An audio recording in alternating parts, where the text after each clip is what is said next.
La conquista española y la percepción mutua, como españoles y andinos se percibieron mutuamente a través de sus propios preconceptos. Durante la conquista del Perú, españoles y andinos se enfrentaron no solo en el campo de batalla, sino también en el terreno de la percepción. En su texto, La conquista española y la percepción andina del otro, el historiador Franklin Pease revela cómo ambas culturas intentaron comprenderse mutuamente, partiendo desde mundos simbólicos radicalmente distintos. Para los europeos, los pueblos andinos no eran una realidad nueva por descubrir, sino una más que debían encajar en las categorías familiares de su universo cristiano y occidental. Desde los primeros viajes de Colón hasta la llegada a los Andes, los españoles trasladaron sus esquemas mentales, buscando reconocer en lo desconocido algo que les resultara comprensible y justificable. A lo largo de este proceso, los conquistadores proyectaron estereotipos y conceptos traídos desde otras tierras americanas. Palabras como cacique, canoa o maíz, tomadas del Caribe y México, fueron aplicadas también en los Andes para nombrar nuevas realidades. Así, impusieron una mirada eurocéntrica que no solo traducía, sino también transformaba. El Inca fue rápidamente identificado como un rey, un monarca a la manera europea, con poder divino, tributos y derecho hereditario. Pero esta imagen también se tiñó de condena, se lo presentó como un idólatra, asociado al demonio, y legítimo por adorar falsos dioses. Una figura poderosa, sí, pero que debía ser derrocada. Los cronistas coloniales ayudaron a construir dos grandes mitos que sirvieron como justificación moral para la conquista. El primero, el del andino traicionero, encarnado en la figura de Atahualpa, quien fue retratado como un tirano, fratricida y mentiroso. Su ejecución no fue vista como un crimen, sino como un acto necesario frente a un enemigo peligroso. El segundo mito fue el de los españoles como dioses, confundidos con Viracocha por algunos pueblos andinos. Aunque esta idea fue tratada con cautela al inicio, con el tiempo se expandió, reforzando la imagen de los conquistadores como seres superiores que volvían por el mar, según antiguos relatos. Pero desde el lado andino, la percepción fue mucho más ambigua y cambiante. En un principio, algunos grupos pudieron ver a los españoles como entidades sobrenaturales, como sugieren testimonios recogidos por cronistas como Betanzos. Sin embargo, esa visión fue cediendo paso a una más oscura y desconfiada. Los españoles se convirtieron en runakik, estragadores de gente, y en su paicuna, demonios. Para muchos, eran seres violentos, incomprensibles, codiciosos. Así, la conquista no solo impuso una dominación militar y política, sino también simbólica, una versión de la historia donde la mirada europea definió quién era el otro y justificó su sometimiento. El estereotipo de los españoles como dioses. Viracocha es el análisis de la idea de que la población andina identificó a los españoles con deidades que regresaban. Uno de los estereotipos más poderosos que surgieron durante la conquista de los Andes fue el del andino traicionero, un arquetipo cuidadosamente construido por los cronistas españoles para justificar la violencia de la invasión. En el centro de esta narrativa se encuentra el Inca Atahualpa, presentado como un personaje doble, engañoso, cruel. Las crónicas difundieron la idea de que, aunque los pueblos andinos recibían inicialmente a los españoles en paz, luego los rechazaban y les declaraban la guerra. Este supuesto cambio de actitud alimentaba el relato de que la violencia española era una justa respuesta a una traición. La imagen de Atahualpa como traidor se construyó progresivamente. Las primeras crónicas, como las de Cristóbal de Mena y Miguel de Estete, lo retrataron como un usurpador que mandó asesinar a su hermano Huáscar para quedarse con el poder. Relatos posteriores afirmaron incluso que Huáscar, estando prisionero, ofreció más oro a los españoles a cambio de su apoyo, lo que motivó a Atahualpa a ordenar su ejecución.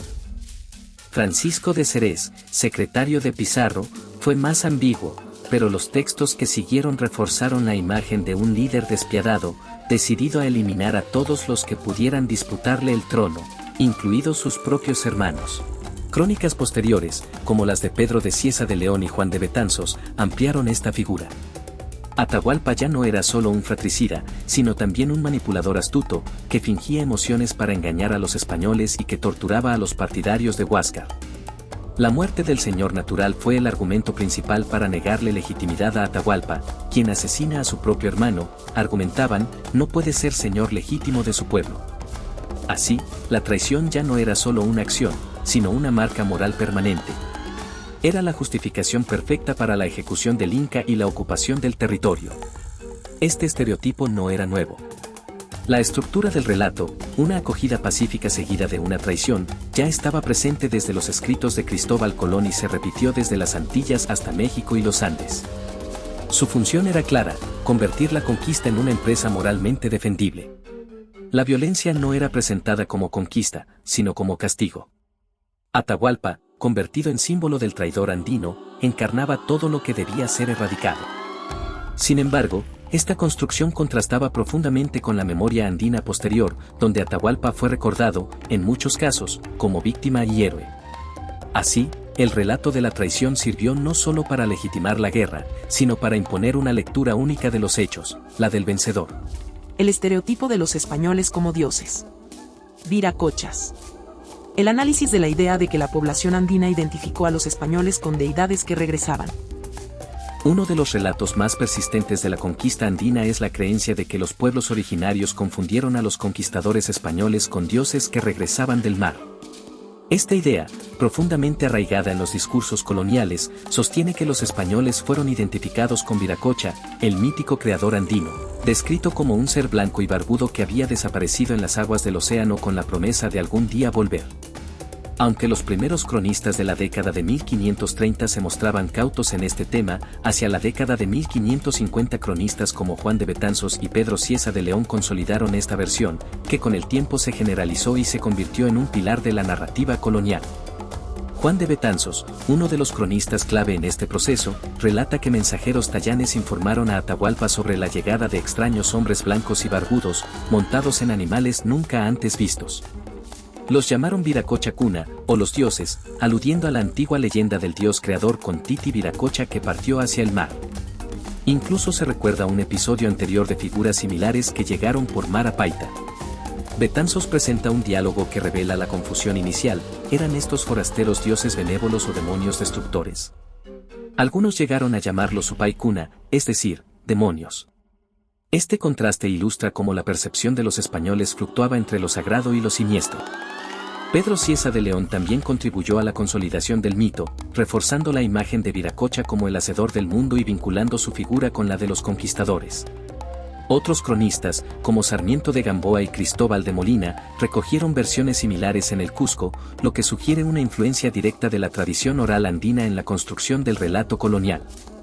Para muchos evangelizadores, esta asociación fue útil, buscaron en Viracocha una figura equivalente al dios cristiano, facilitando así la labor de conversión mediante términos como Pachacamac y Pachayachachi. El mito se convirtió en un puente entre religiones, aunque también en un instrumento de dominación simbólica. Sin embargo, la visión andina no fue homogénea ni estática. La tragedia del fin de Atahualpa y los testimonios de Titucus y Yupanqui muestran una percepción diferente. Los españoles no eran comprendidos, hablaban una lengua incomprensible y se comportaban de manera cruel. Titucus narra cómo, aunque al principio lo llamó Viracochas, pronto cuestionó esta idea al ver que sus actos no correspondían con la imagen de un dios benevolente. Estas voces indígenas evidencian que la supuesta identificación con Viracocha no fue una creencia generalizada, sino una construcción parcial, reforzada desde el poder colonial.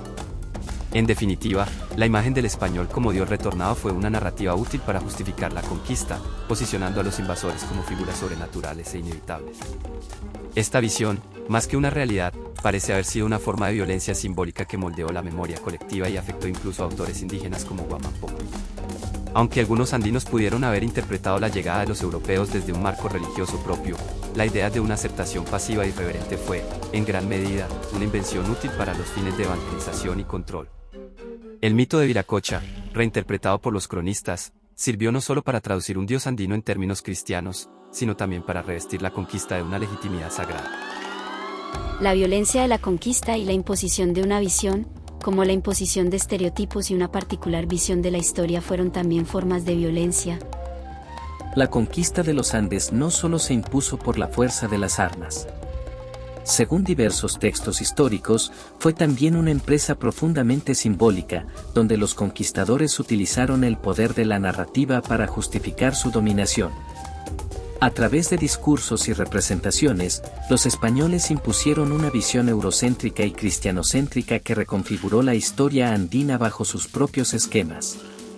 Esta forma de violencia, menos visible que la bélica, fue igual de devastadora, redefinió a los pueblos originarios como sujetos inferiores, incapaces de gobernarse o comprender su propia historia sin la guía europea. Uno de los mecanismos más efectivos de esta violencia simbólica fue la creación de estereotipos negativos sobre los líderes y culturas andinas. El caso paradigmático es la figura del Inca Atahualpa, representado por los cronistas como un personaje traicionero, usurpador y fratricida. Esta imagen fue construida a partir de una reinterpretación europea de los conflictos sucesorios tras la muerte de Huayna Cápac. Atahualpa pasó a ser símbolo del desorden, el engaño y la tiranía. Cronistas como Cieza de León y Betanzos reforzaron esta narrativa, presentándolo como un hombre cruel y calculador. Así, la violencia ejercida por los españoles se justificaba como una respuesta a las supuestas traiciones nativas, posicionando a los conquistadores como portadores de justicia ante una barbarie interna. Paralelamente, se consolidó otro estereotipo que funcionó de manera inversa pero igualmente efectiva, la idea de que los andinos confundieron a los españoles con dioses, los llamados viracochas.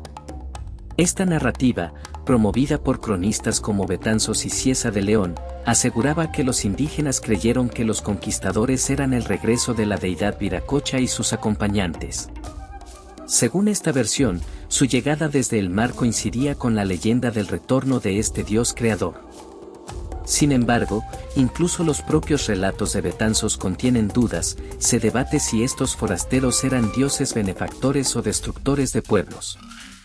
Esta ambigüedad fue eliminada con el tiempo, estableciendo una imagen clara y conveniente: los andinos veneraban a los conquistadores.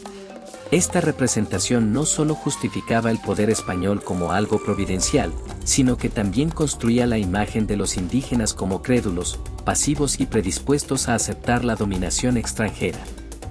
Fuentes posteriores, como la tragedia del fin de Atahualpa o los escritos de Titucucí Yupanqui, ofrecen una versión distinta: los españoles eran incomprendidos, su presencia generaba confusión, temor y resistencia. Estas voces cuestionan la veracidad de la identificación con Viracocha y revelan una percepción mucho más crítica. Lejos de ver en los conquistadores a dioses, muchos andinos los percibieron como extraños invasores cuyo comportamiento contradecía cualquier noción de divinidad benévola. En conjunto, ambos estereotipos, el indígena traidor y el conquistador divino, fueron parte de un mismo sistema de violencia simbólica que degradó la dignidad andina. Esta estrategia no solo legitimó la conquista, sino que redefinió la historia de los vencidos desde parámetros impuestos, despojándolos de su capacidad de narrarse a sí mismos. Presentar estos relatos como verdades universales borró las complejidades internas del mundo andino y, en su lugar, insertó una lógica de inferioridad que sobrevivió mucho más allá de la invasión inicial. Fue, en definitiva, una conquista no solo del cuerpo, sino también del pensamiento. La perspectiva andina y la comunicación. La diferencia entre la visión española de una comunicación fluida y la perspectiva andina de incomprensión. Durante la conquista de los Andes, los relatos españoles insistieron en la idea de una comunicación efectiva y continua con los pueblos indígenas. Desde los primeros encuentros tras el desembarco hasta el crucial episodio de Cajamarca, las crónicas construyeron la imagen de un diálogo fluido, en el que intérpretes facilitaban la comprensión entre culturas sin mayores dificultades. Esta aparente claridad comunicativa permitía a los españoles reconocer a los andinos y sus estructuras políticas dentro de sus propios esquemas europeos, otorgando así legitimidad a sus acciones en nombre de una supuesta comprensión mutua. Sin embargo, la perspectiva andina ofrece un relato muy distinto. Fuentes posteriores, como la tragedia del fin de Atahualpa, atribuidas a tradición oral y recogidas en época colonial, revelan una profunda incomprensión entre ambas partes.